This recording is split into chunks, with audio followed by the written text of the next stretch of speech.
ಬಿಡದಿ ಬೆಂಕಿ ಟೌನ್ಶಿಪ್ ವಿರುದ್ಧ ಜೆಡಿಎಸ್ ಈಗ ಬಿಗ್ ಫೈಟ್ಗೆ ಮುಂದಾಗಿದೆ.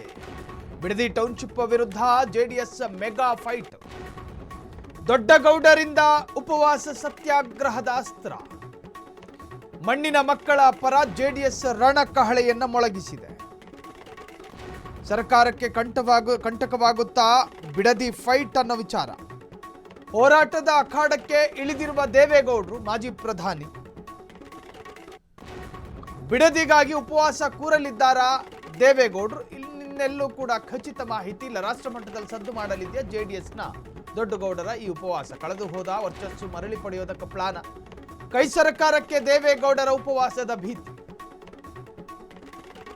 ನಿಖಿಲ್ ಕುಮಾರಸ್ವಾಮಿ ಉಪವಾಸ ಸತ್ಯಾಗ್ರಹ ಮಾಡ್ತೀನಿ ಅನ್ನೋ ಘೋಷಣೆ ಮಾಡಿದ್ರೆ ಕಾಂಗ್ರೆಸ್ ಸರ್ಕಾರ ಸಹಿಸ್ಕೊಂಡು ಕೂರ್ತಾ ಇತ್ತು. ಹುಡುಗ ಮಾಡ್ಕೊಳ್ಳಿ, ಸರಿ. ಕುಮಾರಸ್ವಾಮಿ ಅವರೇನಾದ್ರೂ ಉಪವಾಸ ಸತ್ಯಾಗ್ರಹಕ್ಕೆ ಏನಾದ್ರೂ ಕೈ ಹಾಕಿದಿದ್ರೆ 4 ದಿನ ಮಾಡ್ತಾರೆ, 5ನೇ ದಿನ ಪಲಾವ್ ತಿಂತಾರೆ ಅಂತ ಹೇಳಿ ಅನ್ಕೊಂಡು ಕೂರ್ತಾ ಇದ್ರು. ಆದ್ರೆ ದೇವೇಗೌಡರು ಅಖಾಡಕ್ಕೆ ಇಳಿತಿದ್ದಾರೆ.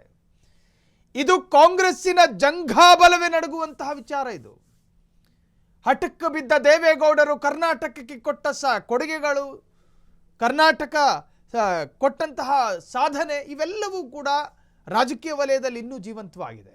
11 ತಿಂಗಳು ಪ್ರಧಾನಿಯಾಗಿ ದೇಶಕ್ಕೆ ಕೊಟ್ಟಂತಹ ಅನೇಕ ವಿಚಾರದಲ್ಲೂ ಹೋರಾಟದಿಂದ ಪಡೆದಂತಹ ಅನೇಕ ನಿರ್ಧಾರಗಳು. ಸೊ ಹಾಗಾಗಿ ಕಾಂಗ್ರೆಸ್ಸಿಗೆ ಎಲ್ಲೋ ಒಂದು ಕಡೆ ಭಯ ಕೂಡ ಶುರುವಾಗುತ್ತೆ. ದೇವೇಗೌಡರು ಹಠಕ್ಕೆ ಬಿದ್ದು 94ನೇ ವಯಸ್ಸಿನಲ್ಲೂ ಕೂಡ ಅವರ ಹೋರಾಟದ ಕಿಚ್ಚು, ತನ್ನನ್ನು ತಾನು ಮಣ್ಣಿನ ಮಗ ಅಂತ ಕರ್ಕತಾರೆ. ನಾನೊಬ್ಬ ರೈತನ ಮಗ. ಆ ರೈತರ ಭೂಮಿಯನ್ನು ವಶಪಡಿಸಿಕೊಳ್ಳುವಂತಹ ಪ್ರಯತ್ನದಲ್ಲಿ ಕಾಂಗ್ರೆಸ್ ಹಠಕ್ಕೆ ಬಿದ್ದವರ ಹಾಗೆ ವರ್ತನೆ ಮಾಡ್ತಾ ಇದೆ. 9,000ದಿಂದ 12,000 ಎಕರೆಯಲ್ಲಿ ಟೌನ್ಶಿಪ್ ಮಾಡ್ತಾರಂತೆ.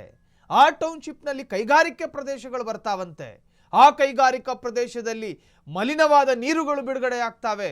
ಸುತ್ತಮುತ್ತಲಿನ ರೈತರ ಜಮೀನಿಗೆ ಫಲವತ್ತಾದ ಭೂಮಿಯನ್ನು ಹಾಳು ಮಾಡ್ತವೆ.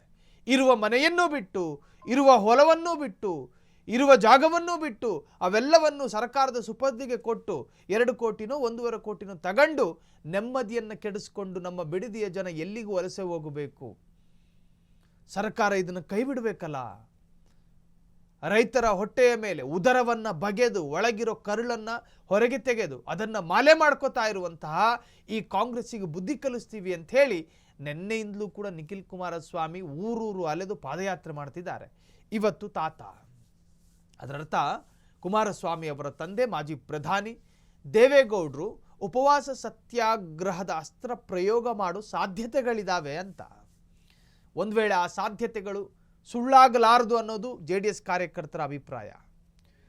ಸೊ ನಾವು ಮೊನ್ನೆಯಿಂದಲೂ ಕೂಡ ಹೇಳ್ತಾ ಇದ್ದೀವಿ, ಬಿಡದಿಯ ಬೆಂಕಿ ಅಷ್ಟು ಬೇಗ ಆರುವಂತಹದ್ದಲ್ಲ, ಅದು ವಿಪರೀತವಾಗಿ ಹೊತ್ತಿ ಉರಿಯುವಂತಹದ್ದು.